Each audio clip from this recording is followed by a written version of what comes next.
राम राम मंडळी, राम राम. आवाज येत नाही. आवाज आला तर तिचं काम चांगलं होते. राम राम मंडळी, राम राम.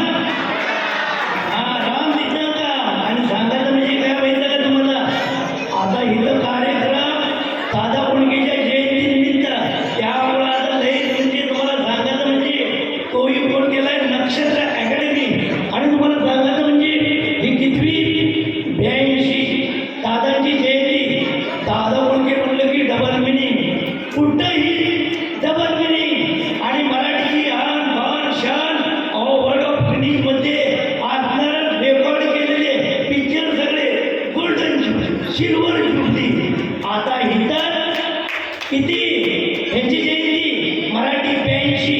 आता इथं डबल मिनिंग बघा बरं का. हिंदीमध्ये 82 या वायला दादा कोंडके म्हणजे काय असत. आणि तुम्हाला सांगतो, आणि ह्या जयंतीचा दादावरती प्रेम करून नक्षत्राचा अर्थ माहिती आहे का? मुलगी बघायला गेली की आपण काय म्हणतो, मुलगी एकदम नक्षत्रासारखी, म्हणून असं नक्षत्र. आणि ते दादा कोंडकेचं केलं म्हणून मला लय आनंद. आणखीन एक सांगतो तुम्हाला, नक्षत्रावरनं एवढे हे चांगले काम करणारे. आणि तुम्हाला सांगतो दादा कोंडके म्हणजे काय हो, गवडे सर्वांना तोची आवडी देवाला. अहो काय सांगतं, हे आता देवानं वर बोलून घेतलं. काय सांगतं, वर गेलो इंद्राचा दरबार, इंद्र असा बसलेला. तेव्हा महिला इंद्राच्या पुढं 101 अप्सरा काय नाचत होत्या. नादीन दिन दिन ती नादीन ती तुम तननन नादीन दिन दिन ती तुम. मला सांगा, आपल्या मराठीमध्ये आपण एवढे रसिक जबरदस्त आहे. एखादा चांगला कलाकार चांगली कला साजरी करायला की टाळी वाजवतो, शिट्टी मारतो. आता अप्सरा नाचल्यावर दादा कोंडके कसा गमतात. आम्ही बी त्या अप्सरेला बघून, तिच्या असणाऱ्या नाचणाऱ्या डान्स बघून आम्ही बी शिट्टी मारली.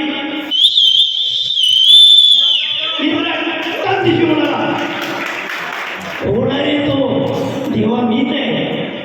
देव म्हणजे दादा असं करू नका, ही इंद्र दरबार आहे. म्हटलं देवा वर तुमच्या चालतंय, आमच्या खाली असं चालतंय. मग देव म्हणले दादा तुम्ही एवढे कलाकार काय जरा करून दाखवा. मग मी म्हटलं देवा बघा, त्या अप्सरेला कोण म्हणलं, तू माझी मंजुळा गोड तुझा गळा दूर शिराहू नको झाले तुझ्यावर खुशी, तू माझी उर्वशी. दादा एक काम करा, तुम्ही वर नको, ह्या लोकांची सेवा करायला खालीच बरं आहे. आणि त्यांनी इमान दिलं आणि खाली आलो. काय सांगा तुम्हाला, आलो इकडे यायचं म्हणल्यानंतर एसटी स्टँडवरती आलो. काय सांगायचं, कॉलेजची पोरण पोरी, आजची कॉलेजची पोरं एक नंबर डांबरी. पोरीला पण पोरगा म्हणत होतं, रक्त रक्त मेरी आग की लढी है, रक्त रक्त मेरी आग की लढी है, कोई और नहीं मेरे बाजू खडी है. पोरगी लई चक्र होती. पोरीनं बाजूला बघितलं, तिच्या बाजूला म्हातारी होती. म्हातारीकडे हात करून त्या पोराला म्हणली, अरे रक्त रक्त तेरी आग की लढी है, रक्त रक्त तेरी आग की लढी है, वो तो तेरे माँ से बड़ी है. थोडीशी गंमत आहे का, म्हातारीच्या बाजूला म्हातारा बी होता.